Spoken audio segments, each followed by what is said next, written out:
Hi guys, welcome to Phantasy Star 2 Episode 0. This is essentially just going to be a synopsis of what happened in the first Phantasy Star. The story of Phantasy Star 2 takes place around 1,000 years after the story of Phantasy Star 1. So I just figure for those of you who are interested, it'd probably be a good idea to just give you an idea of the story that happened in number 1. I'm going to link in the description below where I got the story that I'm reading now. So if you don't want to listen to me ramble on about it, then feel free to click into that link and read it for yourself. Anyway guys, let's begin. Space Century 342. The planet Palmer, one of 3 known planets to orbit Algo, patriarch of the aptly named Algo star system, floats in space. Palmer is a lush world, much like Earth, with rolling hills, dense forests and vast oceans. The populace, though, which is fairly technologically advanced, lives in fear of their world, for the Palman countryside has now become overrun with gruesome monsters. Lassic, their once benevolent ruler, has become a tyrant, imposing huge taxes whilst crushing all opposition with his ruthless robot cops. Only the brave, desperate, or stupid leave the relative safety of their towns. To venture to the outside is to invite death as a companion. Yet, as always, oppression breeds freedom fighters. Despite the danger, many resistors organize underground efforts to dethrone Lassic and return peace and prosperity to their world. Nero, one such fighter, is killed by the robot cops. Alice Landale, her sister, cradles him in her arms as he dies, vowing to avenge him and depose Lassic. Her brother tells her to find a brave fighter named Odin, who will join her cause. Left now with only her strength and courage, she sets out to find and fulfill her promise to her brother. Alice locates Odin in a dank cavern south of her hometown of Kamenit, but he has been turned to stone by the monstrous Medusa, and so she continues on, eventually finding a strange ally in a mutant cat, Meow, who holds the key to freeing Odin. Together they rescue Odin, who immediately pledges to help Alice avenge her brother's death. Through guile and a little bribery, they manage to gain an audience with the governor of Matavia, an arid desert planet of the Algo system. He tells them to seek out an Esper named Noah in the mountains of Matavia who can help them in their quest. Despite the myriad dangers of the desert region, they find Noah, who becomes the final member to join the party. What follows is a whirlwind journey back and forth between the planets in the system, including the ice planet Dozoris. The quartet gains experience and knowledge as they continuously battle the monsters that inhabit the worlds. They find transportation modules like the Land Rover and hovercraft. They gain a robot named Hapsby, who pilots the Laveno, their own personal spaceship. They gather mysterious items like the Prism, Crystal, and Eclipse Torch, and they liberate the supremely powerful Laconian gear, weapons and armor dangerous enough to let them challenge the mighty Lassic himself. And now, the moment they have fought long and hard for has finally arrived. The journey to Lassic's mystical sky castle to confront the Dark Lord. He is no longer the peaceful, benevolent ruler he once was. Now, he is a twisted, hideous, menacing tyrant, encased in a fittingly evil suit of armor. Lassic, who has been transformed by a dark religion from beyond the galaxy, gives the heroes one last chance to abandon their quest to defeat him. The heroes decline, and a hellish battle ensues. Swords flash, lasers blast, claws swipe, tornadoes fly. Each side trades blow after blow after blow. It is clear that no one will escape this melee unscathed. And then it is over. The tyrant Lassic has been destroyed, consumed by the very seeds of the world he has sown.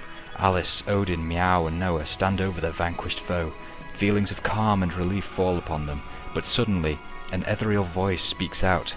Quickly, go see the governor of Matavia. The quartet fears that their victory may now be premature, as they race back to Passio and Matavia. Entering the governor's palace, they are immediately transported to an eerie dungeon, knowing that they must continue on until they are sure that Algo is free from the grip of evil. They go deeper and deeper into the maze, eventually landing on front of a mystical door that seems to reverberate with tangible evil.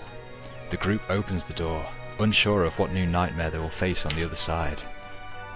The room is dark, silent.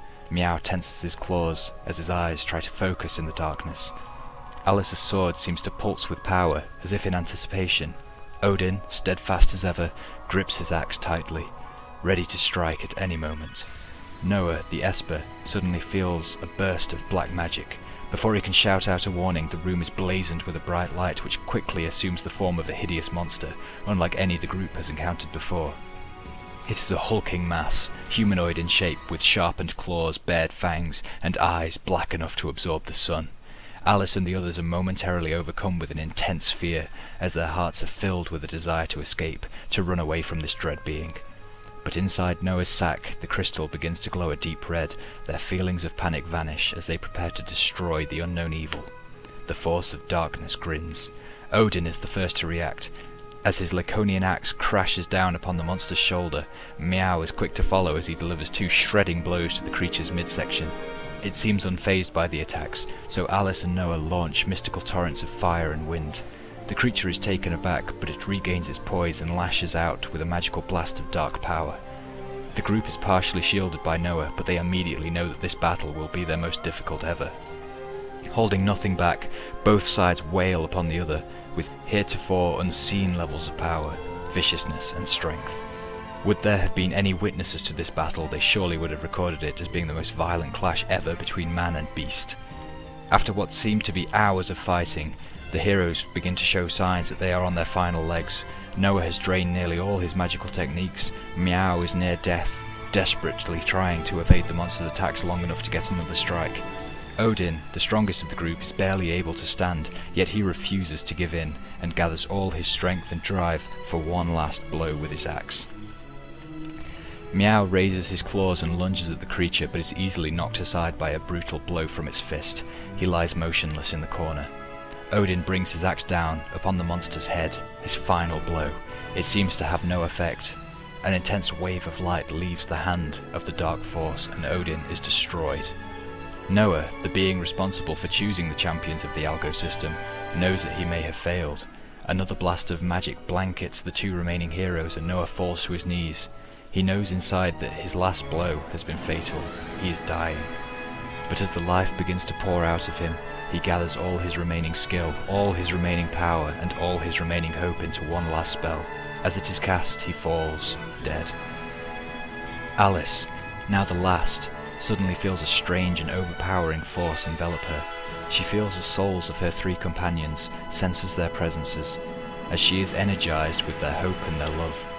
It feels as if every atom of her being is alive with a new immense source of energy and determination. She knows what has happened. Noah has gathered the souls of her fallen comrades, including his own, and melded them into her being. She now contains all the power of all the heroes. Radiating with a light that seems to make the creature shrink in horror, she raises her sword, says a silent prayer of thanks to her friends, and drives the Laconian weapon deep into the monster's heart. The creature staggers backwards, the sword still in its chest. As Alice watches, motionless, the sword explodes in light and sound, seemingly ripping the beast apart from the inside. As the light becomes brighter and brighter, Alice turns away and shields her eyes and ears from the blinding and deafening display, and then it is gone. From the silence, Alice hears the voice of Meow laugh out loud. She opens her eyes and turns around, only to see her 3 friends standing, smiling at her. She runs to them, embracing them, all as tears form in her eyes. Returning to the governor's mansion, they learn that the governor himself has been possessed by the dark force. That is how they had not detected the beast until the very end. The monster's destruction by the Laconian sword had reversed all the black magic it had brought to the world, as well as bringing the fallen heroes back to life. The once dangerous countrysides had been cleansed, the roaming monsters had disappeared, gentle breezes now washed over Bayer Malay. As the skies cleared, bright blue once more. The governor tells Alice that her father was once king of the entire Algo system, and that she may claim his throne as the queen if she so desires. The question will be a difficult one for Alice, but for now, she stands with her 3 friends, these champions of the planets of Algo, content that on this day, they have freed the world from the greatest evil it has ever known. And Alice knows that wherever her brother Nero is now, he is proud of what they have accomplished. And that, guys, is the story of Phantasy Star 1, so I'll see you in the next episode for Phantasy Star 2. Stay fabulous, guys.